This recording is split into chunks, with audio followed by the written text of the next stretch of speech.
Assalamualaikum warahmatullahi wabarakatuh. Berjumpa kembali dalam pembelajaran IPA kelas 7 SMP MTS oleh Bapak Anggoro Catur semester genap tahun pelajaran 2020-2021.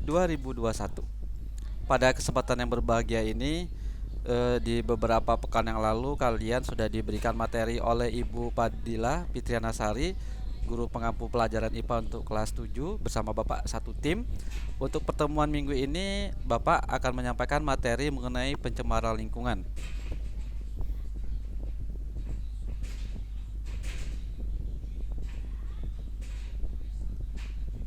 Oke, kita langsung masuk ke materi definisi tentang pencemaran lingkungan.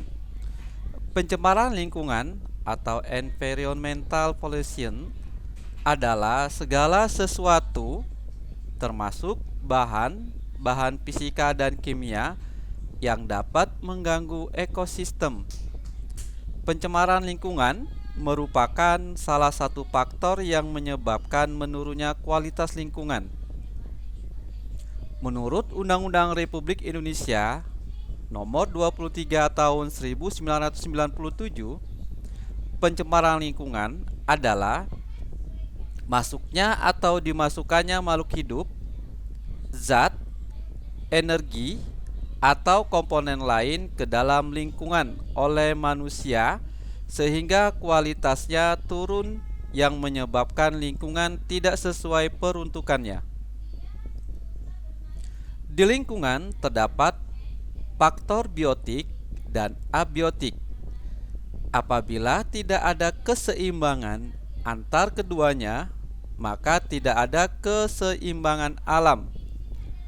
Pencemaran terjadi akibat kegiatan kumpulan manusia, populasi, dan faktor alam seperti gunung meletus yang menimbulkan abu vulkanik.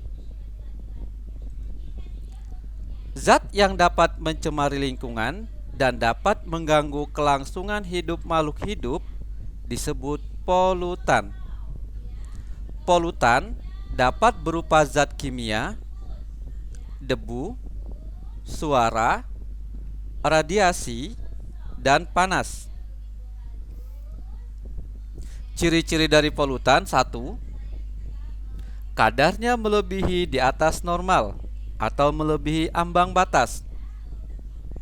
2. Berada pada waktu yang tidak tepat. 3. Berada pada tempat yang tak semestinya.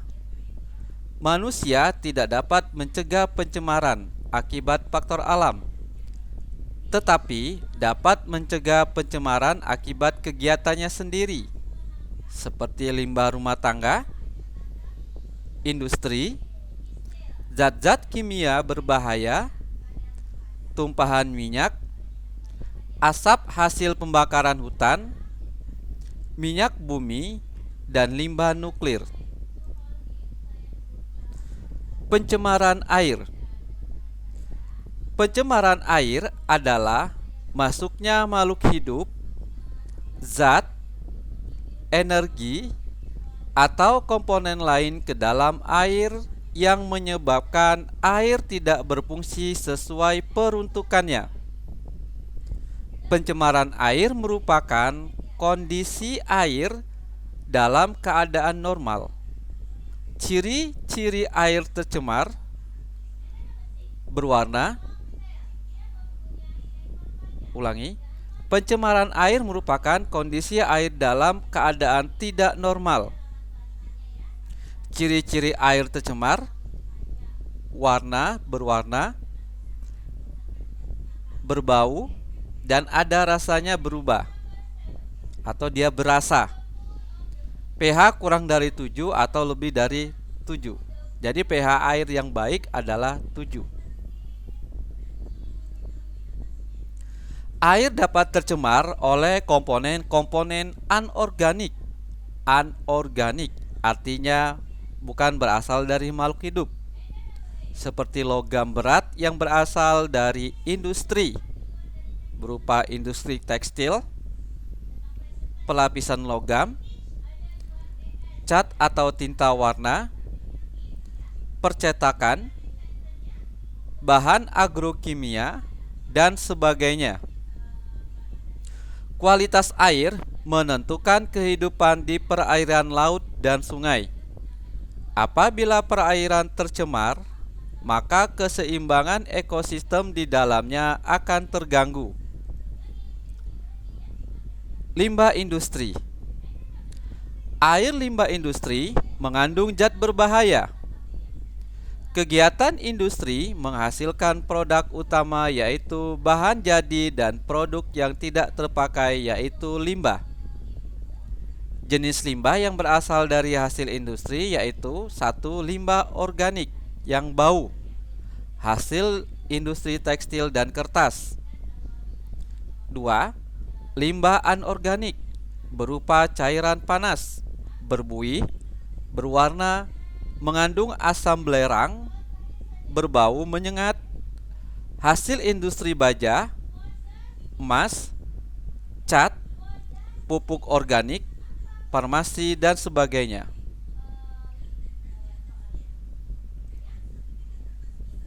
Apabila limbah tersebut dibuang ke saluran air, sungai atau laut akan merusak ekosistem di dalamnya.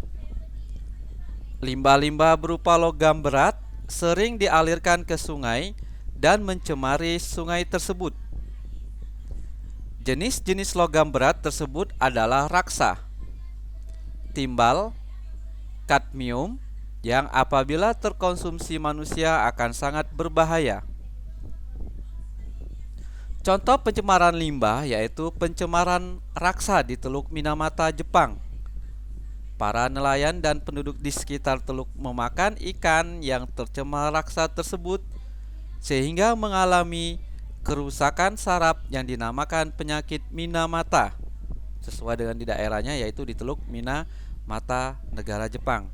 Korban yang meninggal akibat penyakit Minamata tersebut lebih dari 80.000 orang. Limbah rumah tangga adalah limbah yang berasal dari kegiatan perumahan, pasar, perkantoran, penginapan, puing-puing bahan bangunan, dan besi tua, bekas mesin atau kendaraan. Limbah rumah tangga berupa bahan organik, anorganik, bahan berbahaya dan beracun atau B3, bahan berbahaya dan beracun. Limbah organik adalah limbah yang dapat diuraikan oleh mikroorganisme, contohnya kulit buah sayuran, sisa makanan, kertas, kayu, dan daun. Limbah anorganik adalah limbah yang tidak dapat diuraikan oleh mikroorganisme, contohnya kaca, plastik, besi, aluminium, kaleng susu, kaleng cat, minyak wangi, dan sebagainya. Berikutnya, limbah pertanian. Air limbah pertanian tidak menimbulkan dampak negatif bagi lingkungan. Namun penggunaan pestisida secara berlebihan menimbulkan kerusakan ekosistem perairan. Limbah bahan berbahaya dan beracun timbul akibat adanya kegiatan pertanian. Oke, demikian materi mengenai pencemaran lingkungan. Ringkasannya Bapak ambil. Untuk lebih sempurna dan lebih lengkapnya, kalian bisa mempelajari materi tentang pencemaran lingkungan berdasarkan dari literatur ataupun referensi yang lain. Bisa kalian dapatkan dari berbagai macam sumber, diantaranya Google. Kemudian apabila ada buku-buku yang pernah kalian pelajari tentang pencemaran lingkungan, silakan. Berikut akan Bapak sampaikan tugas untuk soal berkaitan dengan pencemaran lingkungan. Nomor 1. Apa yang dimaksud dengan pencemaran lingkungan? Nomor 2. Berdasarkan bahan pencemaran, pencemaran dibedakan menjadi 3. Sebutkan dan berikan contohnya. Nomor 3, tuliskan dampak yang ditimbulkan dari pencemaran air. Nomor 4, tuliskan dampak yang ditimbulkan dari pencemaran udara.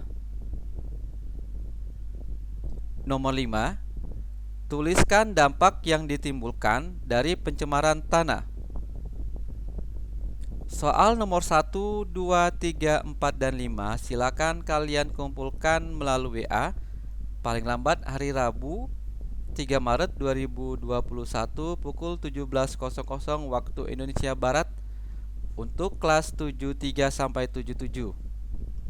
Untuk kelas 71 dan 72 silakan menunggu informasi dari Ibu Padilla Fitrianasari, guru kalian yang mengajar di kelas 71 dan 72, bagaimana bentuk untuk mengerjakan soal, apakah dikumpulkan melalui WA atau dalam bentuk lainnya.